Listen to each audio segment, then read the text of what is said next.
Hello folks, Wolf Ninja here bringing another nerdy video. I know my uploads have been a little more sporadic and I have not been uploading as frequently as I normally do, especially when it comes to D&D content. There is a reason for that.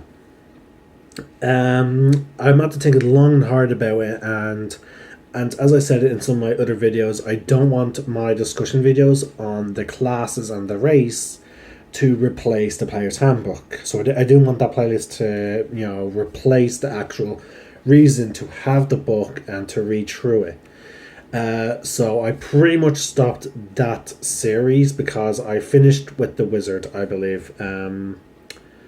Actually, I believe I finished with the Wizard. Hold on, let me just double check here. Willful Ninja. My channel playlists. Actually, home.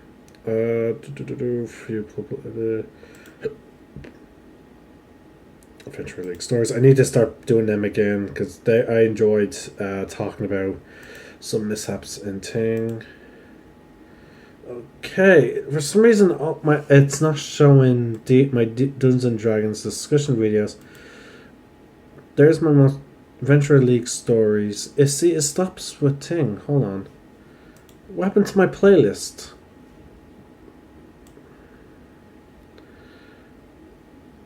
That doesn't seem right. Also, you may notice I'm back to using this mask. For the life of me, I cannot find my cooler mask. I'm hoping to avoid it, but if I have to, I may have to place another order on Lama Luce to get it. Let's see, my Shadow of War Mordor videos are there. Hold on. I don't use direction one scroll. Okay, see, there's my D&D discussion series, Tieflings expanded. The Scroll Thief channel update, D&D discussion series, Xantar's Guide to Monsters.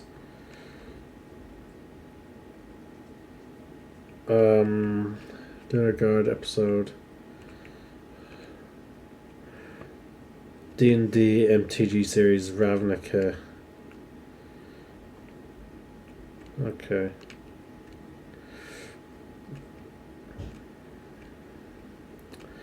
So, let me see if there is videos Gunslinger Wizards Part 2. I'm gonna click that and see if the playlist will pop up. The playlist is gone, folks. What the hell? Alright, okay, I did my Wizard video. That's the important thing. I'm gonna have to remake that playlist, it seems, which is gonna be a bit frustrating. But it has to be done, I suppose. Like, what the hell happened? Anyway, this is not what this video is supposed to be about. Anyway, I was scrolling through the old Facebook, and I saw an interesting question posted by D&D Beyond's Facebook page. Let's see if I can find it again. Hold on. Scrolling.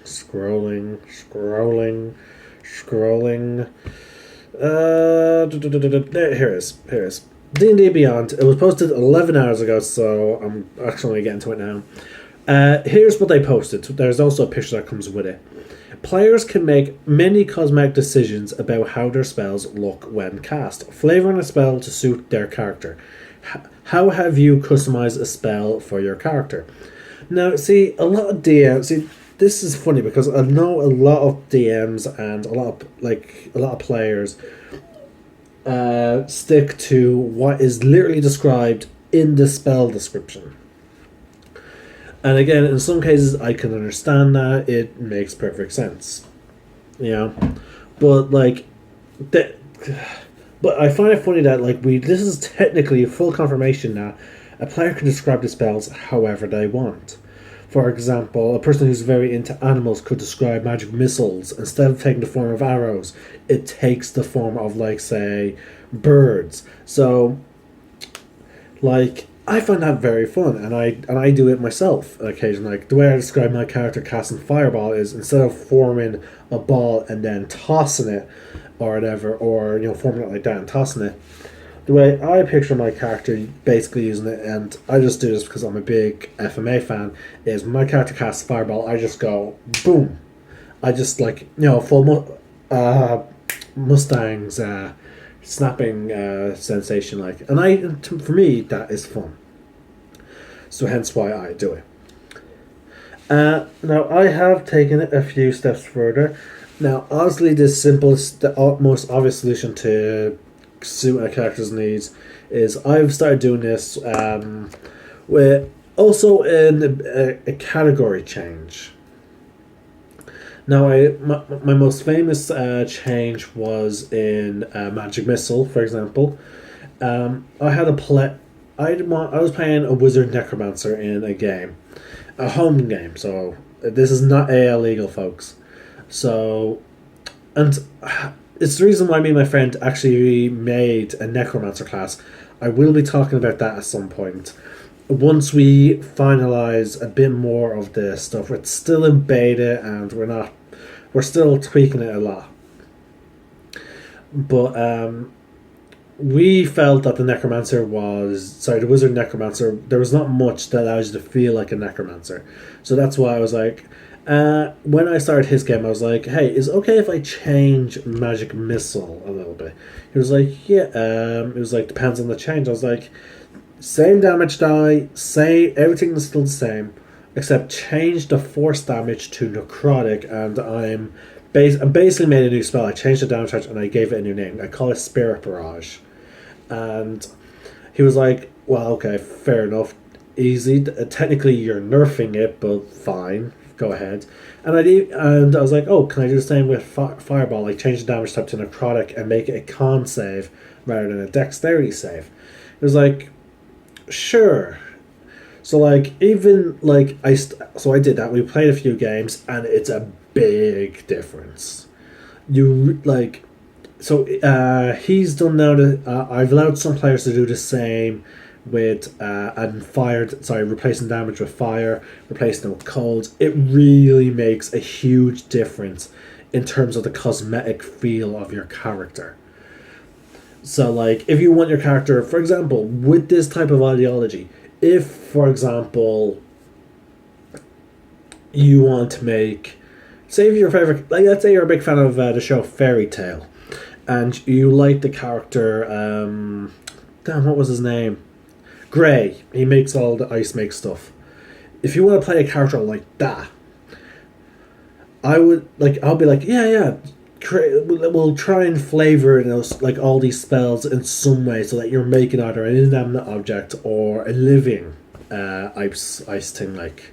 So it's not 100% great because Ray didn't touch anime ice make magic, but it's basically his brother did. They're not really brothers, but they're close enough in terms of, because they're raised by the same person. So like those. So little cosmetic changes, just even describing how it looks, can have a huge difference.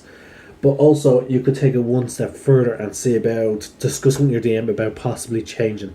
Now, again, some of them may be a bit more of a buff or a debuff. Like, for example, the necrotic change for Magic Missile was a debuff because there are no creatures that are resistant to necrotic. Sorry, there's no creatures resistant to force, but there are creatures resistant or even immune to necrotic, so that was technically a debuff. Changing from fire to necrotic, it's a bit more iffy because there are a lot more creatures there's a lot less creatures resistant to necrotic than there are to fire.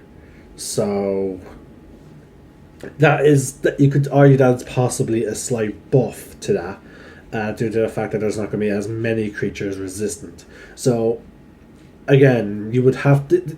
That type of change or cosmetic change is more you have to discuss with your DM. But in terms of just describing, like, if you're not doing any other mechanical change, if you're literally just describing, like as I said, Magic Missile taking the form of little birds or whatever that seek out their targets, then that is totally fine. According to Wizards, describing your spell that way is totally fine. But it has me curious.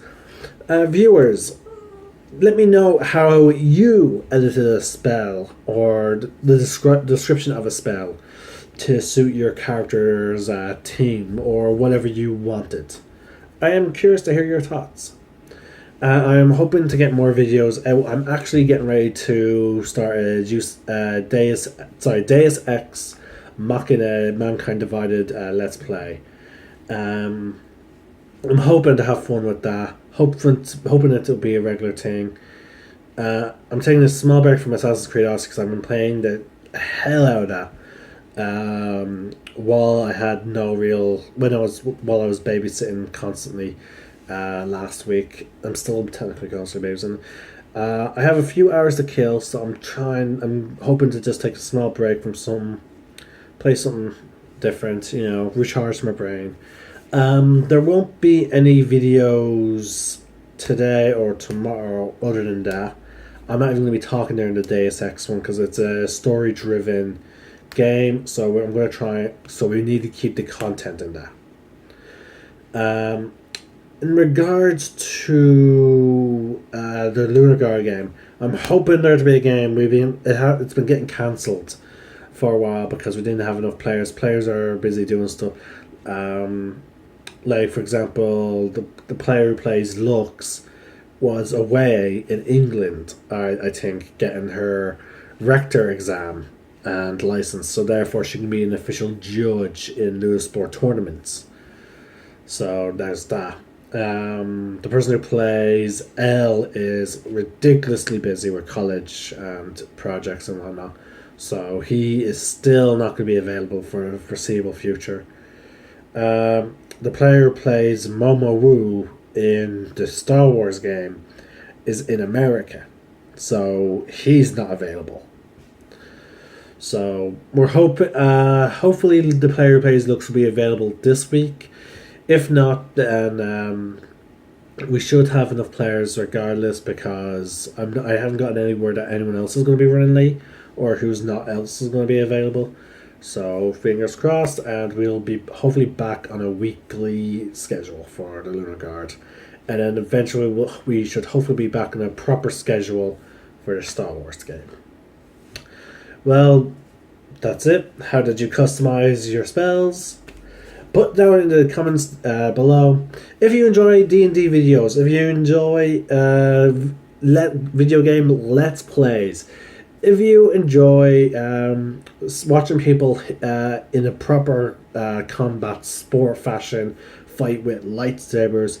Please subscribe, click the little bell below so you get notified when I upload a new video. And as always, may the force be with you, and roll for initiative.